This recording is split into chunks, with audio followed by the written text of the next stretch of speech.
I'm not crying. You're crying. Oh,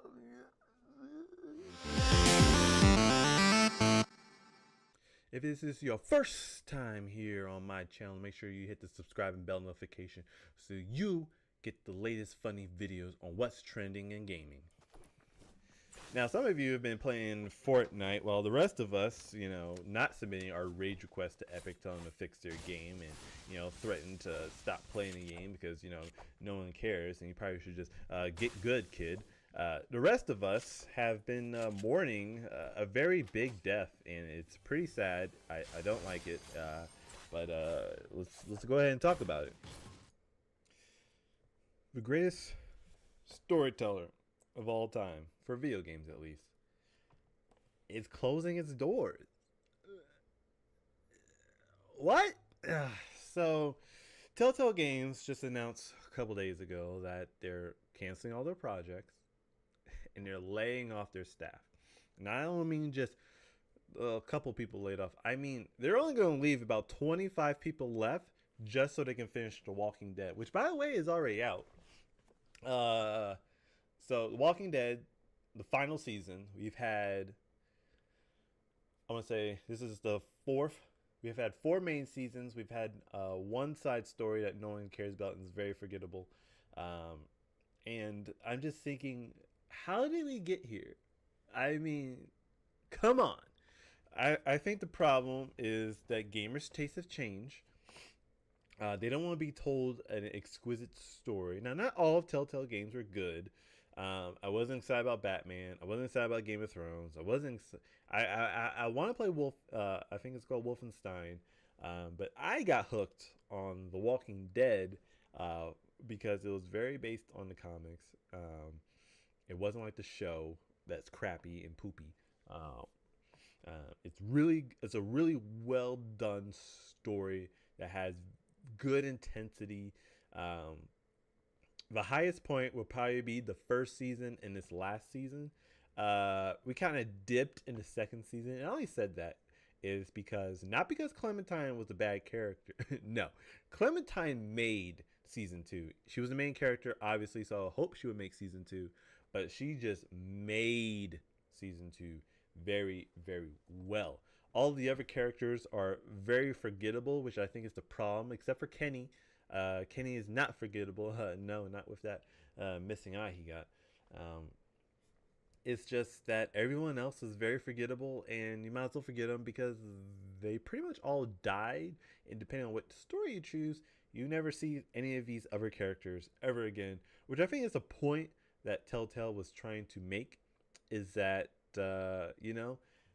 people are forgettable. You're going to meet people along your path, but I can remember so much more people in season 1 than season 2. Season 2 just had too much drama and not enough actual character development. I don't think Clementine really developed too much as a character. I think that's a fair assessment to say that no character developed through that entire story. I think all the characters devolved, if anything. No one really learned anything before they died. Their personalities didn't change, which I guess is another point to make, that people's personalities will not change no matter kind of what you do. For example, I think her name was Sarah, the little girl that you can befriend or whatever.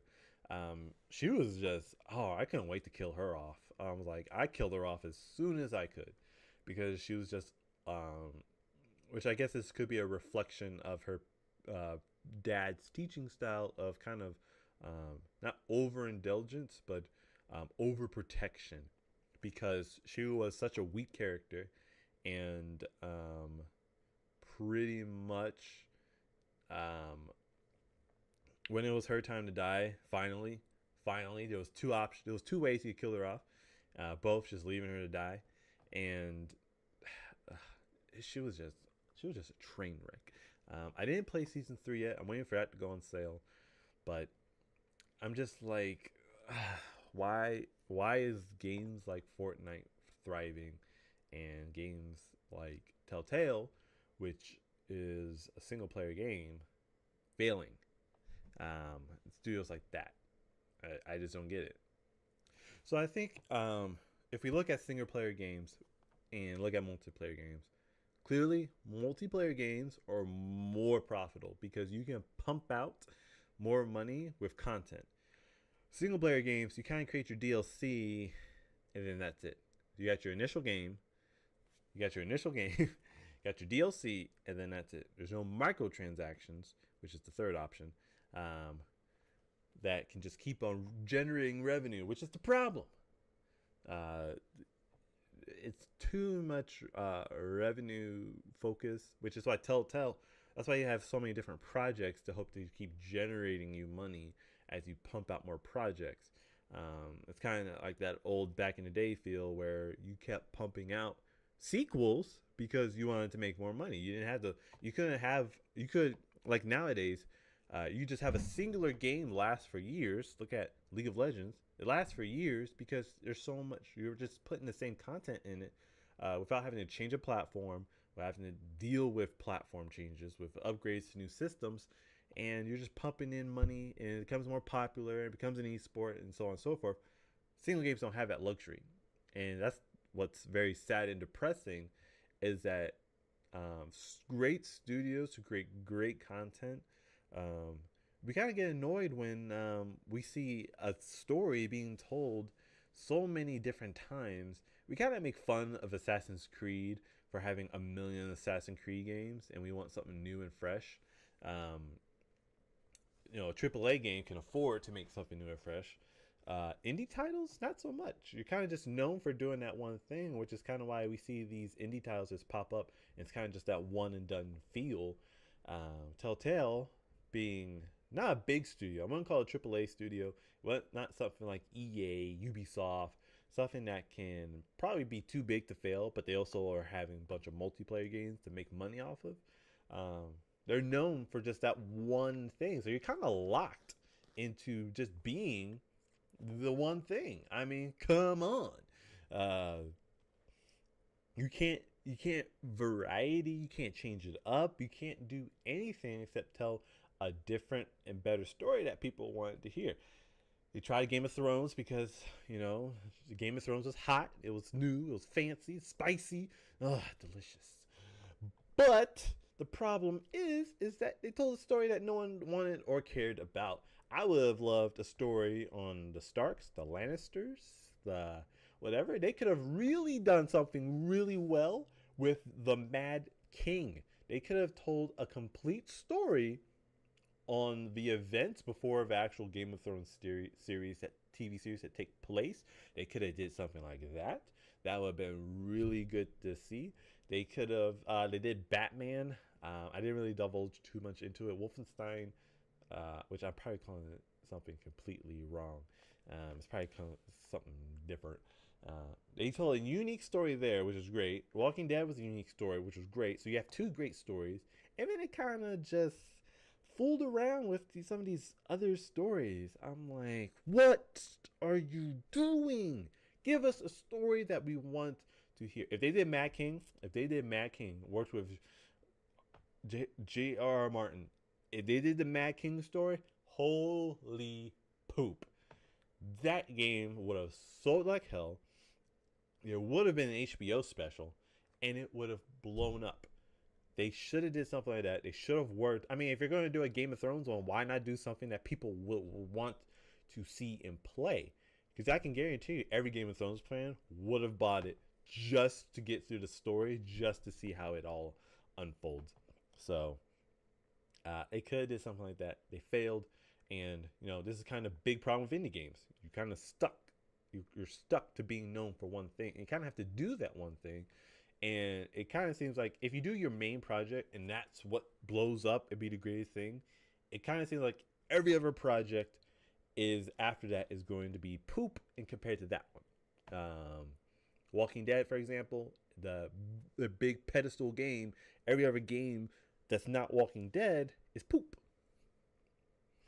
So you gotta have you kind of can't create an indie studio unless you kind of are known for a genre. I mean, their genre was storytelling, but it wasn't that. I kind of see why they were failing, and this is why The Walking Dead will be finished, but everything else is canceled. Everything else. We got 2 episodes.